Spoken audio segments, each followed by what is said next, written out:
സ്റ്റെർലിങ്ങില് ഞങ്ങൾ താമസിച്ച റൂം ഒന്ന് കാണിച്ചു തരാം. 2 കുട്ടികളുള്ള ഒരു ഫാമിലിക്ക് സ്റ്റേ ചെയ്യാൻ പറ്റിയൊരു റൂം. അതായിരുന്നു ഞങ്ങളുടെ റിക്വയർമെന്റ്. അതനുസരിച്ച് അവര് ഞങ്ങക്ക് സജസ്റ്റ് ചെയ്ത് തന്ന റൂമായിരുന്നു ഇത്. റൂമിലേക്ക് നമ്മൾ കയറിയാല് ആദ്യം കാണുന്നത് ഒരു ഹാൾ ഏരിയ ആണ്. അതിനെ 2 ആയിട്ട് ഡിവൈഡ് ചെയ്തിട്ടുണ്ട്. ഹാഫ് പോർഷൻ ഇതേപോലൊരു കിച്ചൺ സ്പേസ് ആയിട്ടാണ് കൊടുത്തിരിക്കുന്നത്. ഒരു സിങ്കും നിറയെ ക്യാബിൻസും പിന്നെ ഒരു ഡൈനിങ് ടേബിൾ പോലെയൊക്കെ സെറ്റ് ചെയ്തിട്ടുണ്ട്. 2, 3 ചെയേഴ്സും പിന്നെ ഒരു സോഫ കം ബെഡ് ഏരിയ ആണ് ഇവിടെ കൊടുത്തിട്ടുള്ളത്. ഈ സോഫയിലിരുന്ന് കാണാൻ പറ്റുന്ന രീതിയിൽ ഒരു ടിവി യൂണിറ്റും അറേഞ്ച് ചെയ്തിട്ടുണ്ട്. പിന്നെ ഇവിടുന്ന് വിൻഡോയിലൂടെയുള്ള വ്യൂ ഒന്ന് കാണിച്ചു തരാം. ഗാർഡൻ വ്യൂ റൂംസ് വേറെയും അവൈലബിൾ ആയിരുന്നു. പിന്നെ ഇവിടുന്ന് നമുക്ക് ചെറിയൊരു കൺജഷൻ ഫീൽ ചെയ്യും. ഇത്രയും സ്പേസേ ഉള്ളൂ നമുക്ക് ടോയ്ലറ്റും ഡ്രസ്സിംഗ് ഏരിയ ബെഡ്റൂമിലേക്കുള്ള പാസേജ് ആയിട്ട്.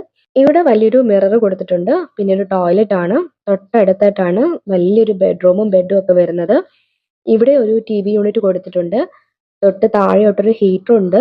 ഹീറ്റർ ഇല്ലാതെ നമുക്ക് ഉറങ്ങാൻ പറ്റില്ല എന്നുള്ളതാണ് സത്യം. നമ്മുടെ സാധനങ്ങളൊക്കെ വെക്കാൻ പറ്റിയ രീതിയിൽ വലിയൊരു കബോർഡ് ഇവിടെ പ്രൊവൈഡ് ചെയ്തിട്ടുണ്ട്. ഇതാണ് ബെഡ്റൂമിൽ നിന്നും കാണുന്ന വ്യൂ. ഇതായിരുന്നു ടോയ്ലറ്റ് ഏരിയ.